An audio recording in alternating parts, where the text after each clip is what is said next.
কখনো কি মনে হয়েছে যে একটা সাধারণ সরকারি ফর্মের ভেতরেই লুকিয়ে থাকতে পারে পুরো একটা ভোটের স্বচ্ছতার রহস্য? যে কোনো সংশয় দূর করতে আর ভোটের সততা রক্ষা করার জন্য যে জটিল প্রক্রিয়া তৈরি হয়েছে, আজ আমরা দেখব কিভাবে একটি সাধারণ চেকলিস্ট সেই প্রক্রিয়ার ব্যবচ্ছেদ করে।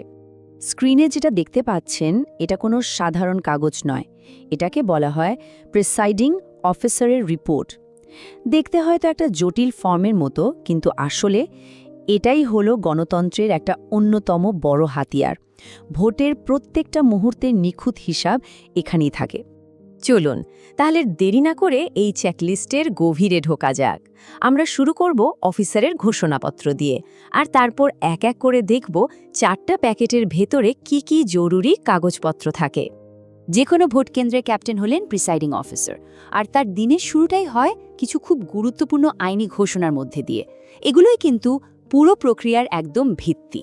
দেখুন, ভোট শুরুর আগে মেশিন বদলালে, ভোট শেষে আর সবশেষে সবকিছু সিল করার পর এই 4টা ধাপে ঘোষণা দিতে হয়। এর ফলে কি হয়? পুরো দিনের প্রতিটা কাজের একটা টাইম স্ট্যাম্পড রেকর্ড তৈরি হয়ে যায়, মানে জবাবদিহিতার জায়গাটা একদম পাকা হয়ে যায়। আচ্ছা, ঘোষণার পর্ব তো গেল, এবার চলুন প্রথম প্যাকেটের দিকে তাকাই।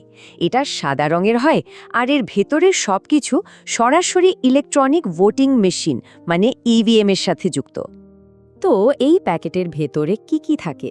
মূলত 3টে জিনিস। 1, ফর্ম 17C, যেটা খোলা অবস্থায় থাকে। 2, প্রিসাইডিং অফিসারের রিপোর্টের একটা কপি, এটাও খোলা। আর 3, মক পোলের ভিভিপ্যাট স্লিপ, যেটা খুব ভালোভাবে সিল করা থাকে। এখন প্রশ্ন হলো, এই ফর্ম 17C জিনিসটা কি? সোজা কথায় এটা হলো ইভিএমে পড়া ভোটের ফাইনাল হিসাব। মেশিনে কটা ভোট পড়ল আর কাগজের প্রমাণের সাথে সেটা মিলছে কিনা তা যাচাই করার জন্য এই ফর্মটা হচ্ছে সবথেকে গুরুত্বপূর্ণ নথি, মানে স্বচ্ছতার একেবারে মূল চাবিকাঠি। প্রথম প্যাকেট তো গেল, এবার আসা যাক দ্বিতীয় সাদা প্যাকেটে। এটার ফোকাসটা একটু অন্য জায়গায়। এর ভেতরের কাগজগুলো লেখা থাকে সেই দিনের আসল হিরো, মানে ভোটারদের রেকর্ড। সোজা কথায় কারা ভোটটা দিলেন তার পাকা প্রমাণ এখানেই থাকে। এই প্যাকেটে আমরা পাবো ভোটার রেজিস্টার, মানে 17-এর রেজিস্টার, যেখানে ভোটারদের সই বা টিপসই থাকে। আরও থাকে প্রিসাইডিং অফিসারের ডায়েরি, ভিজিট শিট আর ফর্ম 14A, যেখানে সঙ্গী ভোটের তালিকা থাকে। এই যে 17-এর রেজিস্টারের কথা বললাম, এটা কিন্তু মারাত্মক জরুরি। এটাই সেই মাস্টার লিস্ট যেখানে ভোট দেওয়া প্রত্যেকটা মানুষের সই বা আঙুলের ছাপ থাকে। পরে যদি কখনো ভোটারদের উপস্থিতি নিয়ে কোনো প্রশ্ন ওঠে, তখন এই রেজিস্টারটাই হবে শেষ কথা। এবার আমরা আসছি 3 নম্বর প্যাকেটে, আর এটা কিন্তু আইনত সবচেয়ে গুরুত্বপূর্ণ। এখানে স্ট্যাচুটরি বা আইনত বাধ্যতামূলক শব্দটার উপর একটু জোর দিতে হবে।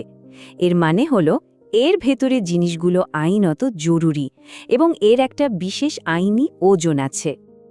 এই প্যাকেটটা কিন্তু সিল করা থাকে, আর এর ভেতরে কি আছে?